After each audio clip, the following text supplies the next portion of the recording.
Շարունակում ենք աշխատել ուղիղ եթերում, ես կարող եք հետևել Հայլի ակումբի եւ Անժելա Թովմասյան YouTube-յան էջերով իմ հյուրն է Հայկ Այվազյանը։ Բարև ձեզ Հայկ, շնորհակալ եմ հրավերն ընդունելու համար։ Այս օրերին արդեն հայտնի է դառնում, թե ովքեր են Նոբելյան մրցանակակիրները, ճիշտն ասած վաղուց արդեն այն մեծ ուշադրություն չի գրավում, թե ով ստացա, որովհետև շատ վաղուց արդեն խիստ քաղաքականացվել է, կամ եթե նկատի ունենանք, թե ովքեր են ստացել Նոբելյան մրցանակներ, օրինակ վերջին տարիներին գրական մրցանակներ ստացած մի քանիսին փորձեցի այսպես ծանոթանալ եւ պատկերացնում եմ, որ ասենք Տոլստոյ, Դոստոևսկի այս մարդկանց կողքին ուր է հասել, հա, գրականությունը, եթե եղել են այդպիսի մեծեր եւ հիմա տեսեք ովքեր են արժանանում, օրինակ Բելարուսիայից մի կին արժանացել էր մրցանակի, բայց ավելի այնտեղ ակնհայտ էր, որ տակը քաղաքականությունն է, որովհետեւ առհասարակ եթե այսպես ուշադիր նայենք, թե որ երկրի մարդկանց են տալիս, հա, Նոբելյան մրցանակակիրներ, արդեն կհասկանաս, թե հաջորդը գլոբալիստները որ երկիրն են պատրաստում քարուքան տանել։ Ասենք այս ծրագրած այդպես բան գնում են, ակնհայտ էր, որ օրինակ Բելարուսիան իրենց թիրախում է, դե գիտեք, Բելարուսիայի վրա էլ գնացին, բայց չստացվեց։ Այդ չեմ ասում խաղաղության մրցանակը, եթե նայենք, թե Գորբաչովին տվեցին մի մարդ, որ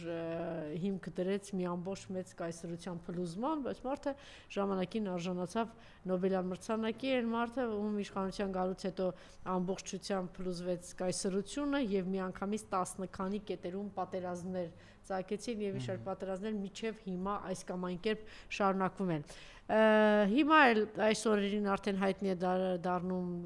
որ գիտնականներն են արժանացել եւ նաեւ խաղաղության մրցանակ, գիտեք, որ Թրամփի երազանքն էր, որ ինքն էլ պիտի արժանանա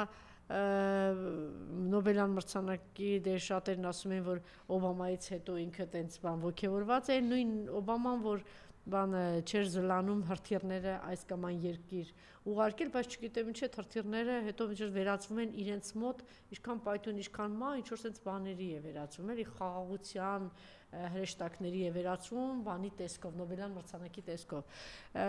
Իսկ Թրամփի պարագայում ամբողջությամբ զավեշտ կլիներ, եթե լիներ, որովհետև այս մարդը ինքը իր բերանով ասեց, որ այսինչ բանը փոխում ենք պատերազմի, չէ՞, անվանափոխեց, չէ՞, անունը դրեց այդ իրենց ռազմակամարի, անվանափոխեց, ասես այսուհետև կոչվի պատերազմի։ Ինքը, այսպես բանով,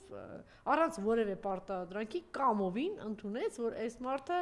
աջակիցն է, կողմնակիցն է պատերազմի։ Չեմ ասում, որ թե ինչ որ տեղի ունեցավ, տեղի է ունենում եւ շարունակվում է Գազայում,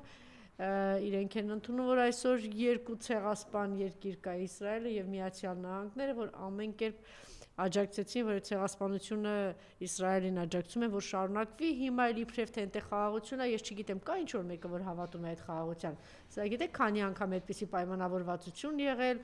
Իսրայելից հետո հրադադար կլինի, հրադադարից հետո խաղաղություն կլինի, Գազայում կամ արաբական երկրներում դա արդեն նշել են, տոնել են, բայց Նաթանյալն ինչպես մի շարժվում է իր քմահաճույքով, Միացյալ Նահանգների հետ միասին ձեռքի տված եւ շարունակում է ռմբակոծել, մտնել,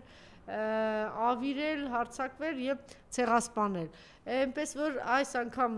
չստացվեց Թրամփի խաղաղության մրցանակը, տեսնենք թե հաջորդիվ ինչ կլինի։ Սա այսպես, բայց ուզում էի գալ երեկվա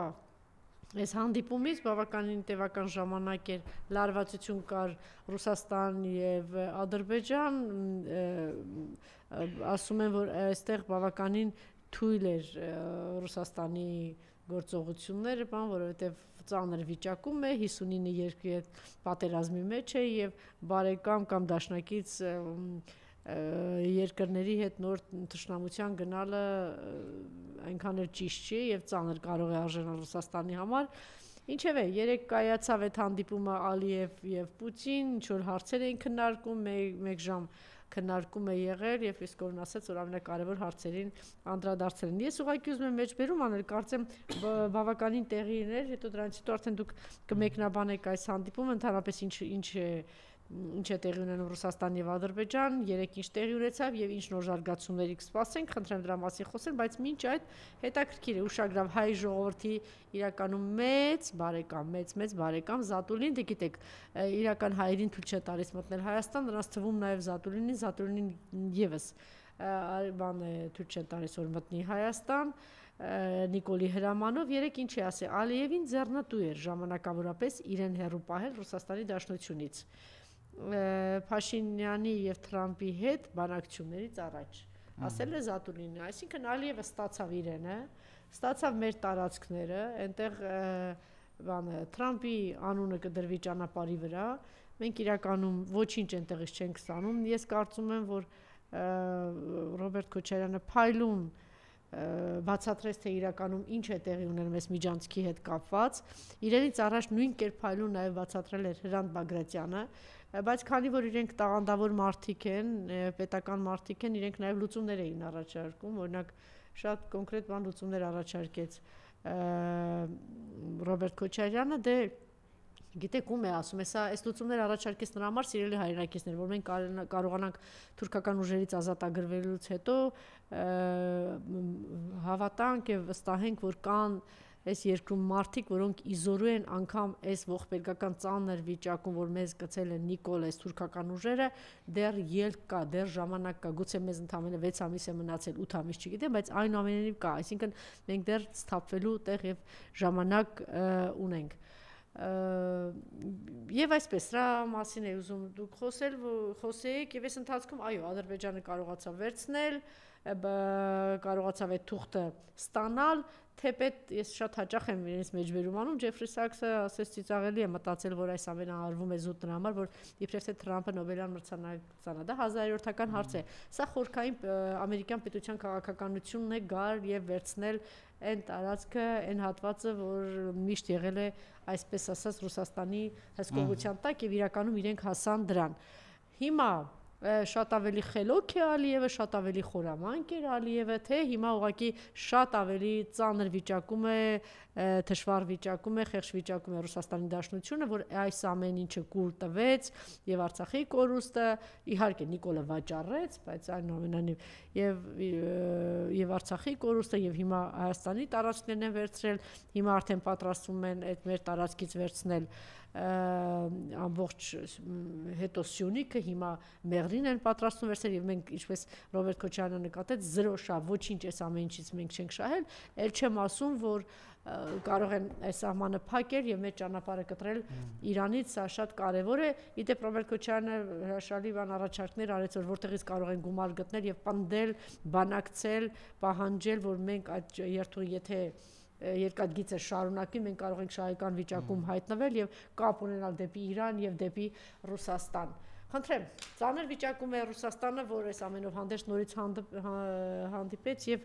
ինչ կար երեք, այսօր եւ ինչ է սպասում վաղ այս հարաբերությունները, բնականաբար այդ ամենի մեջ կարեւոր ենք մենք։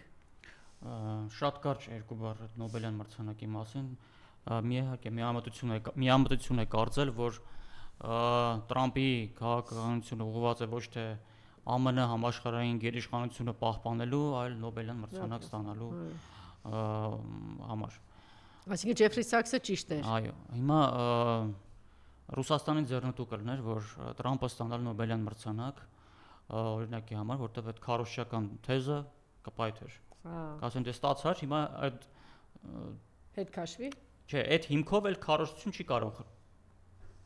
արևմուտքը իրականացնել։ Արևմտյան քարոզությունը հիմնված է նրա վրա, որ Տրամփը ինչ անում է Նոբելյան մրցանակ ստանալու համար։ Եթե արդեն ստացավ, էլ վերջ այդ քարոզչական հնարքը վերջ արդեն պայթում էր։ Ուշակովը այսօր թե երեք Պուտինի օգնականը ասաց մենք կաջակցենք, եթե նման բան լինի, մենք կաջակցենք Տրամփի Նոբելյան մրցանակ ստանալուն։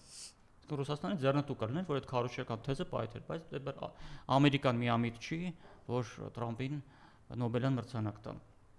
Տվեցին Վենեսուելայի։ Իդեպ դա էլ է, չէ՞, Ամերիկան որոշում։ Նոբելյան մրցանակը, իհարկե։ Տվեցին Վենեսուելայի, կարծեմ, այդ օպոզիցիայի առաջնորդին։ Հիմա ինչ վերաբերվում է այդ Ալիևի եւ Ռուսաստանի հարաբերություններին, այո, ես համաձայն եմ դրա հետ, որ Ալիևը խնդիր ուներ շատ սահուն կերպով համեմատաբար ուղղակի, այսպես ասենք, փախչել նոյեմբերի 9-ի պայմանավորվածություններից, բայց դրա համար իրեն պետք էր սրել հարաբերությունները Ռուսաստանի հետ եւ դա ինքը արեց։ Այստեղ իհարկե արևմուտք Ադրբեջան շահերը համընկան։ Այսինքն արևմուտքն էր ուզում դա, որովհետեւ նոյեմբերի 9-ի պայմանավորվածությունները ըստ էության թղթի վերական, բայց կյանքում այդպես էլ չիրականացան, բայց փոխարենը այդ Տրամպի ուղին այդ համաձայնագիրը ստորագրվեց։ Հիմա արդեն Ալիևը կարող է դա անել, եւ քանի որ այս վերջերս էլ Միացյալ Նահանգները համստեղ են ակտիվ անում, համ Միջին Ասիայում են ակտիվ անում, դրա հետ կապված է հենց Պուտինի այս վերջի այցը Դուշանբե, այսինքն այնտեղ ինքը գնում է, որ տեսնի շոշափի ինչ վիճակ է եւ կարող է արդյոք մոտ ապագայում այդ կողմից եւս լինի հարված։ Այս ձեր հարցին, որ թույլ է թե թույլ չի, այս վերջերս այդ Պուտինին էլ հարցրեցին Վալդայում, որ Տրամպը Ռուսաստանին անվանել էր թղթե վագր, դա ինքն էլ ասաց ինչքանով է թղթե, եթե մենք այսպես ասենք ոչ ՆԱՏՕ-ի դեմ ենք պայքարում։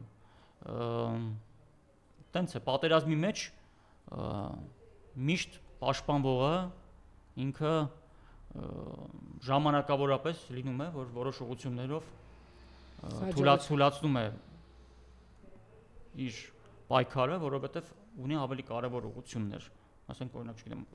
1941-42 թիվ Մոսկվայի մատույցներում պայքարը պարզ է, որ ասենք բելարուսական ֆրոնտում կամ Ուկրաինայում այնտեղ ոչ մի բան չի կատարվում։ Ինքը այնտեղ օկուպացված, գրավված է։ Այսինքն աստիճանաբար, երբ որ սկսեցին վերականգնել ուժերը, տարածքները հետ ազատագրեցին, արդեն սկսեցին մտածել նաև այլ ճակատների մասին։ Հիմա Ռուսաստանը տարբեր ուղղություններով, մեր ուղղությամբ, միջինասիական ուղղությամբ փորձում է պահել ստատուս քվո, այսինքն ինչ որ կա, այդպես մնա, ավելի չվատանա։ Որտեղ որ վատացավ, այնպես է վատանալու, հարցը չի, որ Ռուսաստանի համար ծանր կլինի, թե չի լինի, հարցը է, որ այդ տարածաշրջանները կմտնեն քաոսի մեջ։ Հիմա Ռուսաստանին պետք է հարաբերական կայունություն այդ երկու տարածաշրջաններում։ Քանի դեռ ինքը այլ ուղղություններով հարցերը չի լուծել։ Ռուսաստանի ներսում այնտեղ լուրջ կադրային փոփոխություններ են տեղի ունենում եւ հավանաբար այն զինծառայողները, սպաները, որոնք մասնակցել են հատուկ ռազմական օպերացիային, իրենց նախապատրաստում են կառավարչական էլիտային փոխելու համար։ Այսինքն դրա համար ժամանակ է պետք։ Իսկ այդ ընթացքում պետք է հարաբերական կայունությունը պահպանվի։ Եթե չպահպանվի, այդ էլիտային փոխելը շատ դժվար կլինի։ Հիմա Կոզակին որ փոխարինեց ինչ էր։ Դա այնտեղ միայն Կոզակը չի, հարցը Կոզակը չի, այնտեղ Կիրիենկոյով ինչ-որ շատ բան է փոխվել։ Այնտեղ հազարավոր, չէ, այնտեղ միայն Իրաք չեն, այնտեղ բացի բարձր պաշտոնյաներից կան Ես հատուկ եմ ես ասում, որտեղ մեզ է մեր հետ է առնչվում դրա համար եմ կարող եմ Չգիտեմ, ես փաստը մնում եմ փաստ որ ես տարածաշրջանի կա ծրագիր Vremya Geroyev, չէ, հարցը այն է անկախ տարածաշրջանից կադրային, այսինքն կառավարչական էլիտայի փոփոխությունը կբերի Այսինքն իր դանդաղումը եւ վարանումը պայմանավորված է ներքին իշխանափոխությամբ կբերի ողջ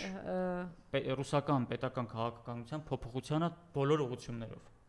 Բայց դրա համար ժամանակ է պետք։ Չես կարող,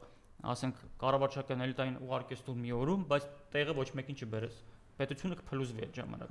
Տեսեք, դուք ասում եք իշխանափոխության, չնայած հարցս բաց մնաց, որ Ադրբեջանի հետ ինչ է տեղի ունենում, հիմա ինչ է։ Դե ուզում էին Ռուսաստանի դեմ ինքը ուզում էր Ալիևը նոյեմբերի 9-ից փախնել, փախավ։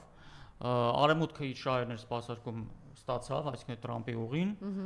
Չէ, տեսեք ինքը ինչ շահ կան, ինքը թեքվեց դեպի արևմուտք, ինքը ստացավ Արցախ։ Ճիշտ է, Ալիևը։ Ալիևը թեքվեց դեպի Ռուսաստանը թեքված չի եղել, հաշվի առնելով։ Չէ, բայց հարաբերությունները իշա այսպեսի լարվածություն կարծում եմ այսպեսի երբեք չի եղել, այսի լարվածություն, հա, դրանից հետո վերջն է Ռուսաստանի քաղաքացիներին տեսախցիկի առաջ ջարդել, քաղաքացիությանը դանը պատռել, անել այն կողմից էլ անդաձերբակալություններ, չգիտեմ ինչ էր, այսպեսի լարվածություն, ես լավ չեմ հիշում, բայց գուցե դուք կասեք, բայց համենայն դեպս Ալիևի եւ Պուտինի իշխանության ժամանակ այսպեսի բան չէր եղել։ Տեսեք ուր հասավ, բայց ինքը թեքվեց արևմուտք, ստացավ դա, հետո ինչ որ հարաբերությունները քիչ թե շատ կարգավորվեցին, հետո այն ինքնաթիռի այդ պատմությունը ինչ որ որոշակի լարվածություն բերեց, հետո դրանից հետո ինքը նորից թեքվեց, հիմա տեսեք ինչ է, ինքը ստացավ այլևս նախ մարսեց ես կոնկրետ մեզ հետ կապված եմ ասում, Մարսից Հայաստանի Հանրապետությունից տարածքներ վերցնելը, դրա մասին հիմա բացարձակ 1040 կիլոմետր վերցրել է 3 Երևանի չափ տարածք, հիմա Ադրբեջանը վերցրել է, դրա հետ կապված ոչ մի ձայն չկա, հիմա արդեն Մարսից են, որ Հայաստանից մի մեծ կտոր է կտրել տարել, մեզ 0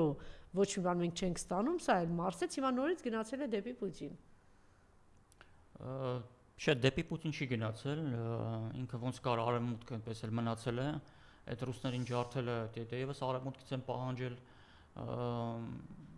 պատերազմ է ընթանում։ Առայժմ շահեկան է դուրս գալիս, ստացել է այս կարճ ժամանակահատվածում մարդը շահեկան տարածքներ է ստանում, ինչ անում է Մարսում է, միջազգային հարթակներում նրանք են պաշտպանում, այստեղում էլ Ռուսաստանը առայժմ պատերազմի մեջ լինելով ոչինչ չի կարողանում անել, այսինքն բավականին ճկուն քաղաքականություն է, առնվազն այս փուլում Ալիևը բանեցնում։ Ինքը օգտվում է Ռուսաստան արևմուտք պատերազմից եւ իր համար շահեկան ձեռքբերումները վերցնում։ Հիմա օգտվեց, մյուս կողմից էլ ինքը շատ լավ հասկանում է, որ չի կարող թշնամանալ Ռուսաստանի հետ, որտեղ ինքն էլ է հաշվարկում, որ հնարավոր է, որ մոտ ապագայում լինի մեծ պայմանավորվածություն եւ այդ դեպքում արդեն իրենք հիշեցնեն այդ թշնամանքը։ Դեպաբար ինքը փորձում է որոշակի չափը շատ չանցնել։ Այսինքն լարվածություն կա, ինչ որ մեղադրանքներ, բայց ինչ որ կարմիր գծեր փորձում է չանցնել։ Ալիևը փորձում է չանցնել, այո, անվերադարձ չանցնել։ Չէ, ո՞րն է դեռ կարմիր գիծը, քաղաքացուն բռնես, այդպես չգիտեմ, ստորացնես, ջարդես, նվաստացնես, հա, բռնություն գործադրես, նկարահանես, ո՞րն է, էլ ինչ կարմիր գիծ կա։ Հապկի վերահսկողության տակ գտնվող տարածք առաջին հերթին սա հարված է, թիրախ է Ռուսաստանին մտնես այդ տարածք, վերցնես, զավթես, Մարսես, ո՞րն է այդ կարմիր գիծը, էլի, որ ասում եք առայժմ փորձում է չանցնել։ Ուկրաինան անցավ, չէ, կարմիր գիծ, այսինքն ինքն անցավ Ուկրաինային մատակարարում, ինքը բացահայտված, որ անդադ բարեգործության այդ բանի շարաշությունների։ Դա Ռուսաստանն է որոշում կարմիր գծերը, որն է իր։ Բայց փաստ մնում է փաստ, որ այսօրվա դրությամբ Ալիևն ու Պուտինը նստում եւ խոսում են իրար հետ։ Այսինքն այնքան չի անցել, որ Ռուսաստանի նախագահը ասի ես քո հետ էլ չեմ խոսելու կամ չասի ուղղակի չխոսի։ Դե աշխարհում գրեթե այտենց բան չի լինում, Հայկ, որ այտենց վերջին չենք խոսելու, այդ չգիտեմ, բացառություններ են, ցեղասպանություններ իրականացում գնում նստում են, մարդասպան մարդակերը Սիրիայի նախագահը դառնում, բոլորը հետը նստում են, աշխարհը չգիտեմ, այդ առումով։ Դե դրա համար իրենց շահերից ելնելով են անում, նկատի ունեմ, որ այնպիսի քաղաքականություն չի վարում, որ Ռուսաստանի նախագահը չուզենա իր հետ խոսի։ Հիմա Զելենսկին չի խոսում, ասում է արի Մոսկվա։ Արի Մոսկվա խոսենք։ Մենք չենք հանդիպելու ոչ միտեղ, որտեղ ինքը նույնիսկ Զելենսկին հետ պատրաստ է խոսել, բայց Մոսկվայում։ Որտեղ Ուկրաինան որպես Ռուսաստանի մարզ ապագայում մարզպետը պետք է ինքը գա Մոսկվա խոսելու, ոչ թե նախագահը գնա մարզպետի մոտ խոսելու։ Այսինքն Զելենսկին հնարավորություն ունի եւ ընդհանրապես Ուկրաինան պահպանել անկախ պետականություն, բայց ոնց որ թե իրենք այլ ճանապարհով են գնում, հետեւաբար Զելենսկին ինքը պետք է գնա Մոսկվա, եթե ուզում է խոսել։ Այդ դեպքում կընդունի։ Բայց տեսնում ենք, որ այլ երկրում չի ընդունում, այսինքն չի գնում խոսելու, դա արդեն կարմիր գիծ է նշանակում է, որ անցել է, այսինքն Պուտինը այսինքն այդ տեսանկյունից, հա, այդպես է ինքը մոտենում, որ քանի որ մարզ է, պետք է գա ինձ հետ խոսի։ Ապագայում լինելու է մարզ, ինչպես որ ողջ Ուկրաինան պարտադիր չի մտնի Ռուսաստանի կազմ, բայց աշխարհաքաղաքական վերահսկողության տեսանկյունից, այսինքն պրոռուսական իշխանություն ունենալու տեսանկյունից լինելու է մարզ։ Կարող է մի մասը մտել է արդեն, կարող է էլի ուրիշ տարածքներ մտնել Ռուսաստանի կազմ, իսկ ինչ որ մնա կմնա որպես պրոռուսական պետություն։ Սահմանափակ, այսպես ասենք, ինքնիշխանությամբ նկատի ունեմ ՆԱՏՕ չգնալու արգելքով։ Բայց վաղը կարող է դա էլ չլինի, այսինքն այդ պետականությունն է փոքր չունենան, կախված կլինի թե Ուկրաինան ոնց իրեն կպահի։ Ինչպես ասեց Պուտինի խորհրդական, չեմ հիշում ազգանունը ոնց էր, ասաց, որ շատ իրավաբաններ գտնում են, որ ԽՍՀՄ փլուզումը եղել է անօրինական եւ Ուկրաինայի հարցը դա ԽՍՀՄ ներքին գործն է, այսինքն Ռուսաստանի ներքին գործը։ Ասել իհարկե շատ լավ բան է, բայց իրականությունը բոլորովին ուրիշ բանի մասին է խոսում։ Մոլդովայի պարտությունը։ Հիմա պիտի ասեք, դե որովհետև Եվրոպան է սա, իհարկե անելու են։ Ամեն ինչ արել են եւ բնականաբար անելու են։ Եվ այսօր չի որ անեն 35 տարի արել են եւ անելու են եւ տեսնում ենք, որ չի կարողանում այդ ամեն ինչին դիմադրել մի պարզ պատճառով, որովհետեւ եւ տեխնոլոգիապես եւ գիտական հենքով շատ բաներով նույն արևմուտքը բավականին առաջ է եւ այստեղ Ռուսաստանը պարտվում է, հա, զենքով այո, գուցե մարդկանց թվականակով պատերազմի դաշտ տանելով ձևը գտնում է տանում է այո, բայց այդ ամենով առայժմ ինքը պարտվում է։ Նույն է տեխնոլոգիաների կիրառմամբ չէր Հայաստանը գրավեցին թշնամիները թուրքերն ու արևմուտքը, նույն դրանով չէ Մոլդովայում։ Հիմա մենք տեսնում ենք, էլի էս Մոլդովայի ընտրությունները ցույց տվեցին, պարտվեց։ Ուրեմն նախ չի պարտվել։ Պարտվել է։ Պարտվել է Մոլդովայի ժողովուրդը կամ ընդդիմությունը, այսպես ասենք։ Ռուսաստանը չի պարտվել։ Ռուսաստանը շահագրգիռ էր, Ռուսաստանը օգնում էր, աջակցում էր, որ այնտեղ փոփոխություն լինի։ Հիմա այստեղ բաներ, այնպես չենք խոսել, այնպես չենք խոսել էլի, բայց առաջին հերթին դա ընդդիմության գործներ այնտեղ հաղթելը հիմնականում, տեսեք, Մոլդովայի ընտրությունների հետ կապված ինչ է բերվում պատճառաբանություն պարտության, որ իշխանությունները կիրառեցին զանգվածային ընտրակեղծիքներ եւ դրա համար էլ պարտվեց։ Բայց այդ ընտրակեղծիքների կիրառումը դա կանխատեսելի բան էր, այնպես չի որ դա անհնարին։ Չէ, ավելի շատ ասում են, որովհետև Եվրոպայում թույլ տվեցին, չգիտեմ, ինչքան մարդ գնա ընտրության, Ռուսաստանում 2 միլիոն կարգ թույլ չտվեցին, դա էլ են ասում։ Դա չի եղել պատճառը, դա անակնկալ չէր, որ կեղծիքներ են կիրառելու, ավելին այդ կեղծիքների կիրառությունը հաշվարկելի էր, այսինքն մանավանդ որ մի տարի առաջ արդեն ընտրություններ եղել էին, այսինքն կարելի էր հաշվարկել մոտավորապես ինչքան քվե ունի ռեալ իշխանությունը, ինչքան կիրառելու ադմինիստրատիվ ռեսուրս եւ ինչքան են կեղծիքներ իրականացնելու արտասահմանում։ Հիմնական պատճառը պարտության եղել է ցածր մասնակցությունը ժողովրդի, փորձը ցույց է տալիս, որ եթե ժողովրդի մասնակցությունը լինում է 50%-ի մոտ եւ ցածր, իշխանությունը կեղծելու հավանականությունը ավելի մեծ է։ Հաղթում է։ Նշանակում է ժողովրդի մեծ մասը չի եկել ընտրության։ Մոլդովայի ներսում մասնակցությունը եղել է 47%, ընդամենը։ Ընդհանուր եղել է 53, Մոլդովայի ներսում 47%։ Այսինքն ընդդիմությանը չի հաջողվել համոզել մարդկանց, որ գան ընտրության։ Իդեպ պլյուս 5% ավել համոզեին, որ գան, կարող էր իրավիճակը այդքան չներ։ Այսինքն այդ դրսի ձայները այդպես ազդեցություն չունենային։ Այդ դրսի ձայներով, կեղծիքներով հանդերձ իշխանությունը 50%-ից մի փոքր ավել ձայն հավաքեց, 51 էլ չհասավ։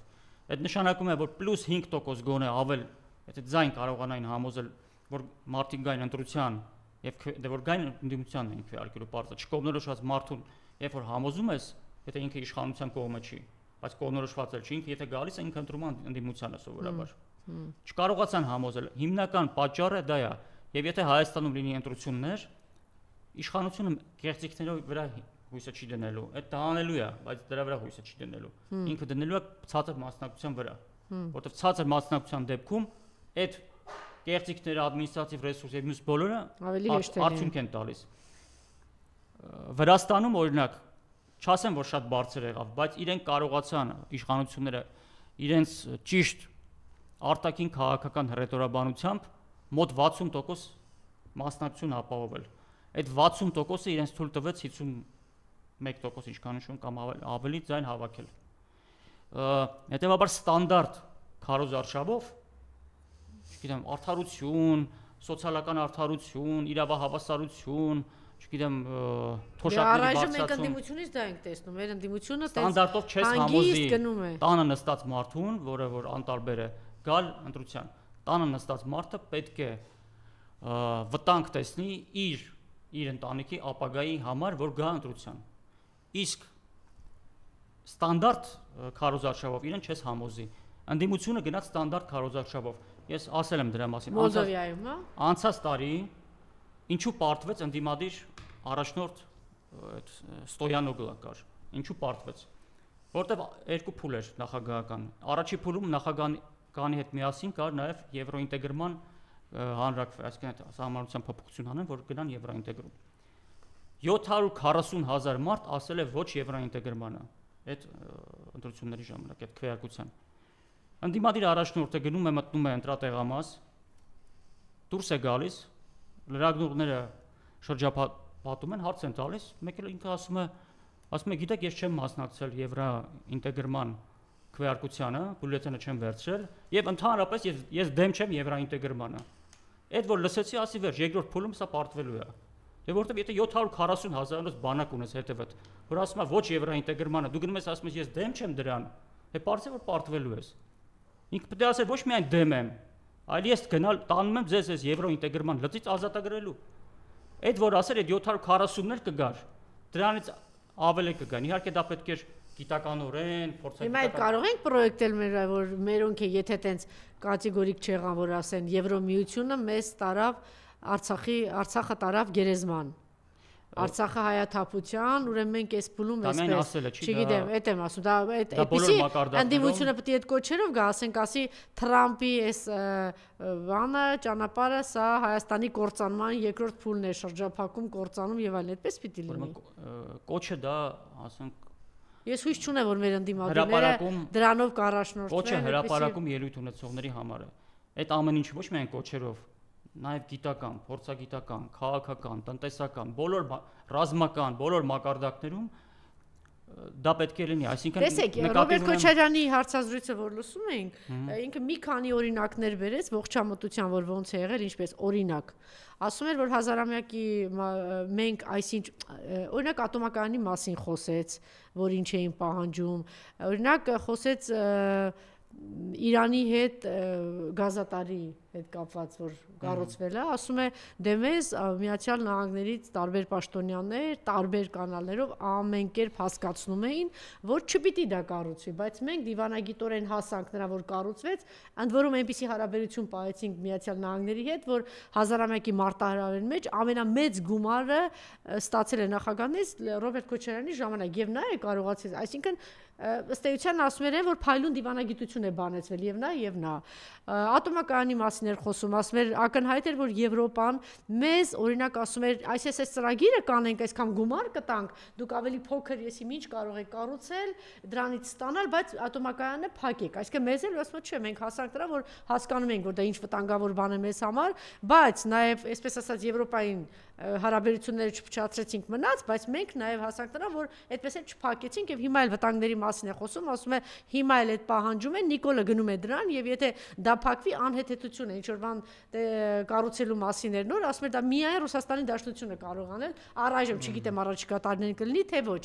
Հիմա ուզում եմ ասել կա նաև եղել է նաև մեր օրինակ այսպիսի քաղաքականություն, գուցե այդ քաղաքականության կողմնակից լինենք, որ այդ օրինակը մենք ունենք։ Չեք կարող այլևս չենք կարող։ Դուք ասում եք չենք կարող, բայց մենք տեսնում ենք, որ Պուտինը գնում է Թրամփի հետ հանդիպում է, հիմա ստացվում է ինքը կարող է գնալ ինչ որ բան բանակցել լինել, բայց ասենք մենք չենք կարող։ Իհարկե կարող է։ Ինքը կարող է։ Իհարկե, որտեվ այդ երկու պետությունն են որոշում։ Այն ժամանակ էլ էր կարողանում Ռոբերտ Քոչարյանը, որտեվ այն ժամանակ էլ շատ լավ հարաբերություններ Ռուսաստան եւ Միացյալ Նահանգներ։ Հիմա էլ գուցե այդ հարաբերություններն է։ Չի կարող։ Ուրեմն 2000-ականներին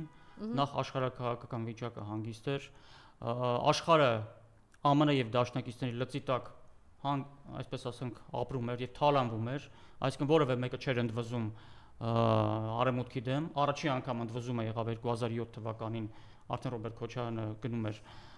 Պուտինի կողմից Մյունխենյան։ Այո, երբ որ ասեց, այսպես չի լինի։ Այո, որտեղ ինքը հասկացավ, որ Ռուսաստանի մահն են ուղղակի ուզում, ոչ թե ուզում են Ռուսաստանին ինտեգրել իրենց արևմտյան քաղաքակրթություն, այսպես կոչված։ Իդեպ էլի այդ ամերիկացի այդ գիտնականն ասում է, երբ որ դուք ազնիվ լինեք եւ բաց կանգնեք, ասեք, որ ձեր ծրագրերը եղել է կործանել Ռուսաստանի Դաշնությունը, իրականում այդ ծրագիրն է իրականացնում Միացյալ Նահանգները։ Հետևաբար այն ժամանակ Հայաստանին այդ թվում նաեւ արևմուտքը կդե ասում էր Ռուսաստանն էլ իմ լծի տակ, Հայաստանն էլ իմ լծի տակ, հետ խորհրդային տարածքն իմ լծի տակ է։ Այդ բոլորին էլ վերահասկում եմ, ինչ թող իրար հետ լավ հարաբերություններ կա։ Այսինքն եթե Ռոբերտ Քոչարյանը հիմա գա հրապարակ եւ պայքարի, պիտի իր մոտեցումները ամբողջությամբ փոխի։ Որտեւ եթե ինքը գա, կամ որևէ մեկը, արևմուտքը 2000-ականների նման իր հետ չի վարվելու։ Ինքը պահանջ է դնելու, բաբուս։ Դե ամենատեպս ինքը ներկայացնում էր, որ մենք բանակցություններով կարողացել ենք հասնել սրան։ Հիմա արևմուտքը ասել ինչ բանակցություն, ինչ բան, մենք պատերազմ ենք Ռուսաստանի հետ։ Փայլուն առաջարկ արեց, չէ՞ Ռոբերտ Քոչարյանը, ասելով որ կարող ենք այդ երկաթգիծը ավելի շարունակել, կարող էինք հասնել դրան, եւ ունենում էինք ճանապարհ դեպի Իրան եւ հետո դեպի Ռուսաստան, ճիշտ է, սրա մասին, որ եթե մենք հասնենք դրան, սա օրինակ շահեկան բան չի եւ Իրանի համար եւ Ռուսաստանի Դաշնության համար, եթե օրինակ դա ստանում ենք եւ բանակ չէ։ Պարզ է, այս ամեն ինչը չենք խոսում Նիկոլի ժամանակ, չի եկել ոչ բանա երկաթգիծ կառույցի, ոչ Հայաստան մնայինք, եկել է որ Հայաստան չլինի։ Պարզ է, իրան դրա համար են վերել։ Ես այս օրինակը բերում եմ, եթե գալիս է իշխանության, դա հնարավոր չէ, որտեղ այդտեղ եւ Ռուսաստանի շահը եւ Իրանի եւ կարողանում են այնտեղ, չգիտեմ, ասել, որ ստոպ արևմուտքին։ Դուք ստացել եք այսքան ճանապարհը ձերն է, մեզ բերել գցել է անդունդը Նիկոլը, ծախել է, տարածքը տվել է, բայց մենք պիտի ստանանք սա։ Բանակցությունների արդյունքում, որտեղ այնտեղ ներկա սեղանին է դնում Ռուսաստանի Դաշնության, որ դուք էլ ստանում եք եւ Իրանի սեղանին է դնում, դուք ստանում եք սա, ընդ որում դա Ռոբերտ Քոչարյանն է ասել, որ դեռ շուտ, որ Պուտինն այն մարդն է, որ եթե դու ցանկացած պրոբլեմատիկ հարց իրեն այնպես հիմնավորված փաստարկված ներկայացնես, որ այստեղ կա քո շահը, ինքը պատրաստ է իր կարծիքը փոխել։ Դա հասկանալի է, բայց դուք խոսում եք այն պայմաններում, որ հարաբերական խաղաղությունը տիրում, աշխարհակահաղական իրավիճակը հանգիստ է, հիմա պատերազմ է գնում։ Այդ պատերազմը անզիջում պատերազմ է։ Այդ պատերազմը կյանքի մահվան, կենաց մահվան պատերազմ է։ Ռուսաստանը լուծում է իր կյանքի եւ մահվան հարցը։ Արևմուտքը Ռուսաստանին ստրատեգիական պարտության մատնելու, այսինքն Ռուսաստան պետության չգոյության հարցն է լուծում։ Եթե ձեր քաղաքականությունը տեղավորվում է այդ պատերազմի մեջ, հետեւաբար ձեզնից պահանջելու են նույն արևմուտքը, ասել է ինձ ուզում ես բան ստանաս, ուրեմն բարի եղիր, այս պատերազմին դու մասնակից եղել եւ իր լծակներով ճնշելու է։ Նայեք Վրաստանի իշխանություններին, որ իրենք տենց ինքնանպատակ չի Եվրամիությանը ամենուր մեղադրում է, ասենք Եվրամիության դեսպանին պետական հեղաշրջմանը մասնակցելու մեջ, որ այդպես ինքնանպատակ չի։ Ուղղակի Վրաստանից պահանջում են, ասում են Վրաստան, այդ որ քեզ տարիներով բերում ենք դեպի ՆԱՏՕ, Եվրամիություն, նրա համար չենք բերում, որ բարձր թոշակներ ունենաք, բերում ենք, որ զոհաբերվեք Ռուսաստանի դեմ պատերազմում, որպես ոնց որ ուկրաինացիներն են զոհաբերում։ Վրաստանի իշխանությունը ասում չէ, մենք դրա համար չենք եկել, հետեւաբար իրանց սահմանության մեջ վրացիներին այնպես էին հասկացել, որ ձեզ ընդհանրապես բանակ պետք չի, ոչ մի բան պետք չի, սահման բան, մենք չաղ ու բախտավոր փողը կբերենք, հետո կասեք ինչ կանենք։ Ուղղակի Վրաստանի բախտը բերեց, որ ինքը Ռուսաստանի հետ սահման ունի։ Այսինքն ծայրահեղ դեպքում իրենք կարող են դիմել օգնության եւ ռուսները զոր կմտցնեն սահմանով կօգնեն վրացիներին, եթե պետք լինի։ Այդ առնու բախտները բերել։ Այսինքն ես ինձնից չեմ հորինում, դա Վրաստանի իշխանությունների հռետորաբանությունն եմ ասում։ Իսկ ինչ տարբերություն Վրաստանի եւ Հայաստանի միջեւ։ Եթե Հայաստանում կա այլ իշխանություն, իրենից էլ են նույնը պահանջելու, ինչ որ Վրաստանից են պահանջել։ Եվ դա ստիպված է։ Ես չեմ ասում, որ ես ուզում եմ, որ ինքը տենց անի։ Ես ասում դա անխուսափելի է։ Այսինքն, եթե գալիս է մի ինդիմություն առաջ եւ փորձի իբրև թե դիվանագիտություն եւ ճկունություն բանեսնի եւ այս գլխից համարենք, որ տապալված է։ Չի կարողանալու, ինքը ստիպված տեսնելու է, որ արևմուտքը օգտագործում է իր բոլոր լծակները։ Հա, ես կարծում եմ հանրապետականը Սերժ Սարգսյանը չի հրաժարվելու դրանից, ասենք հրապարակում։ Չգիտեմ, ես ուզում եմ պատկերացնել։ Դա անխուսափելի է, դա ոչ թե որ ինքը ուզում է կամ չի ուզում։ Սամվել Կարապետյանը իրեն ոնց կպահի չի։ Դա ստիպված է անելու, որ տեսնելու այլ ճար չկա, որտեղ այս մեծ պատերազմում արևմուտքը ուզում է, որ մենք լինենք որպես գործիք Ռուսաստանի դեմ։ Այլ ճար չունես, քան որոշ դեպքերում հակասությունների մեջ։ Հիմա Նիկոլը համաձայնել է դրան։ Ինչին։ Գործիք այդ բանի դեմ, Ռուսաստանի դեմ։ Նիկոլը ստե անձը չի կարող համաձայնվել կամ չհամաձայնվել։ Արևմուտքի լծակները։ Նիկոլը ներքաշված է ամբողջությամբ դրա մեջ։ Հիմա զորքուղար Հայաստանն է ներքաշված։ Նիկոլով Հայաստանին ամբողջությամբ ներքաշել են, բայց ներքաշել են, բայց տեսեք մենք հիմա մեր տարածքով ապրանքը տանում են Ռուսաստան, կարող է արևմուտքը չգիտի, որ մի շարք բաներ գալիս է այսպես Հայաստանով է գնում, շատ լավ գիտի, չէ՞։ Այդ ապրանքը ոչ մի բան է։ Դե այդպես չի։ Այդ ապրանքը ոչ մի բան է։ Նույն բանկային համակարգը չգիտեն, որ այնուամենայնիվ ուզում եմ ասել, այդքան էլ բան չի, էլի միանշանակ չի, որ այսօր արևմուտքը սենց որոշել է եւ տարել է բանի առաջ կանգնացել Հայաստանին, այսպես տեսեք։ Չէ։ Ուրիշ ընտրություն չունեք դուք։ Կանգնացրել է, բայց ինչի իրանք կտրուկ քայլի չեն ուզում գնան։ Չեն ասում, այ շատ հիմա կտրուկ քայլեր է։ Դե Կաղասովի մատնվենք մի անգամ։ Չէ, որտեվ իրանք արևմուտքը լավ գիտի, այսինքն Միացյալ Նահանգներ, եթե իրենք ստիպեն Հայաստանին գնալ կտրուկ քայլերի, դա կնշանակի կտրուկ քայլ Ռուսաստանի դեմ։ Իրենք գիտեն Ռուսաստանն կարող է պատասխան կտրուկ քայլանի այլ ուղղությամբ։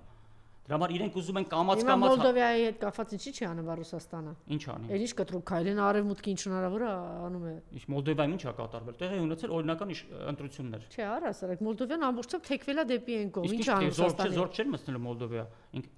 Խոսքը դրա մասին չի։ Ինչի մասն է։ Արևմուտքը ուզում է հասունացնի վիճակ, որ Ռուսաստանը ներսից փլուզվի։ Հյուծվի պատերազմում, դա գրված է ԱՄՆ ազգային անվտանգության ռազմավարության մեջ գրված է, ասում է, մեր նպատակն է։ Իրենք բերանով ասեցին, մենք 10 քանի տարի կապիկություն ենք արել Ռուսաստանի հետ իբրև թե ուզում ենք բան, բայց մեր խնդիրը Ռուսաստանի փլուզումն է։ Իրենց նպատակն է գրված է, որ երկարատև պատերազմ լինի, Ռուսաստանը հյուծվի այդ պատերազմում։ Այդ ընթացքում միջև այդ հյուծվելը, այստեղ մեր բանկերով Ռուսաստան փող է գնում, չի գնում, ապրանք է գնում, չի գնում, իրենց դա չի հետաքրքրում։ Իրենց հետաքրքրում է երկարատև պատերազմ, որտեղ Ռուսաստանը հյուծվի։ Այդ ընթացքում իրենք աչքի կփակեն ապրանքների գնալու վրա էլ, բանկային համակարգի վրա էլ կփակեն։ Այդ փողը մի երկու կոպեկ փող է գնում, այս կոպեկում, այդ ինչ փող է արևմուտքի համար։ Հետևաբար դա չի հիմնական նպատակը։ Հիմնական նպատակը հենց այդ ռազմավարությունը կյանքի կոչել, այսինքն հյուծել Ռուսաստանին պատերազմում։ Բայց այնտեղ ուրիշ բան էլ է գրված, ասում է հանգարց ցույց չտալ, որ Ռուսաստանը հաղթանակ տոնի միջուկային զենքի սպառնալիքով։ Այդ է դրած Տրամպը եկել է այդ սպառնալիքը վերացնի։ Միջուկային զենք։ Դրա համար Պուտինը իր հետ է խոսում։ Այսինքն պատահական չէ, որ գլոբալիստները թույլ տվեցին, որ Տրամպը գա իշխանության։ Գլոբալիստները չէ։ Ну, անվանում են գլոբալիստ, բայց ես կասեի ԱՄՆ իշխող դասը, որը տարբեր շերտերից է բաղկացած։ Չէ, որտեղ տեսանք, չէ, իրանք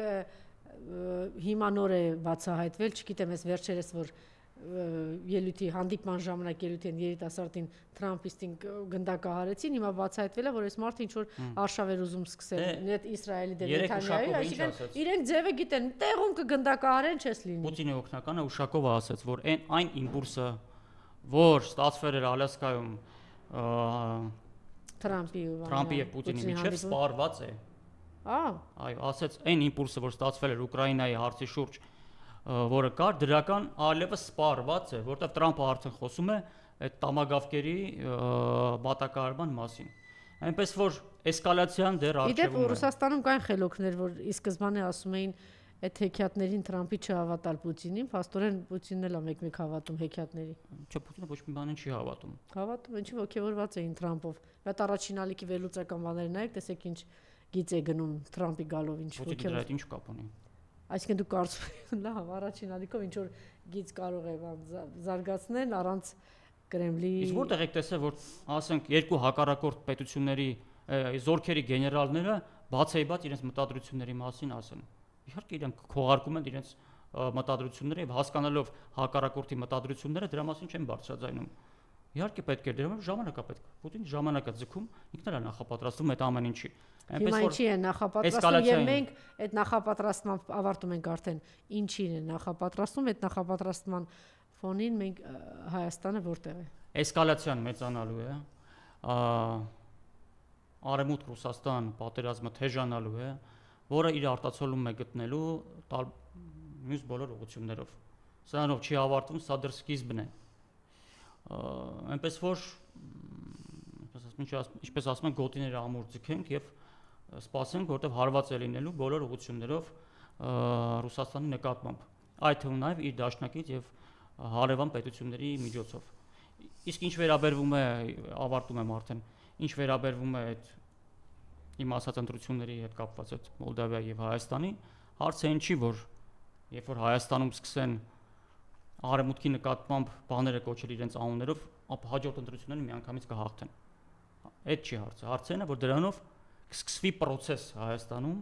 քաղաքական process, իշխանության process-ը ռադիկալ process է։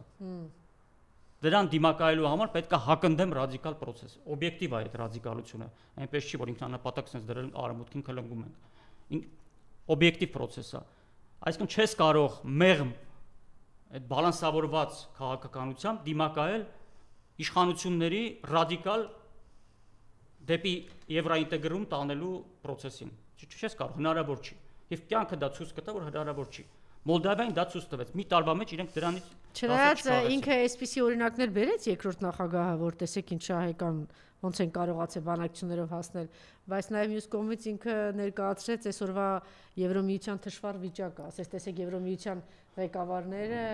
ոնց էին դրան մոտ շարք կանգնել, չէ՞, Թրամփի եւ այդպիսի բան պատկերացնել օրինակ 15 տարի առաջ, 20 տարի առաջ абսուրդ անհնար էր, պատկերացնելը նաև հետևացեց 2000-ականներին Ռուսաստանի հետ լավ հարաբերություններ ունենալը շատ ավելի հեշտ էր, քան այսօր։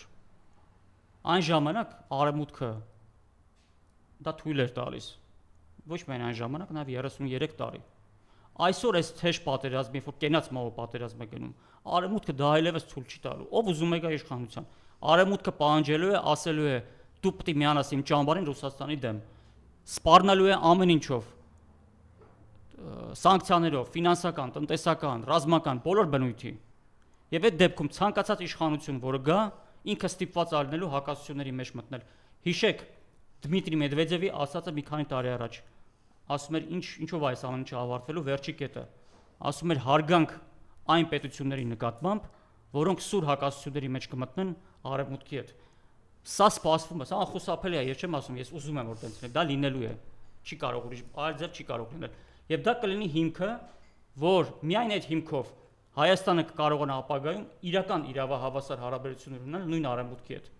Հակառակ դեպքում այդ հարաբերությունները միշտ լինելու են վերադաս ստորադաս մակարդակի վրա։ Չի լինելու, իրենք մեզ օգտագործելու են, որպեսզի դա չլինի, մի քիչ պետք է իրենց ցավացնես։ Շնորհակալություն։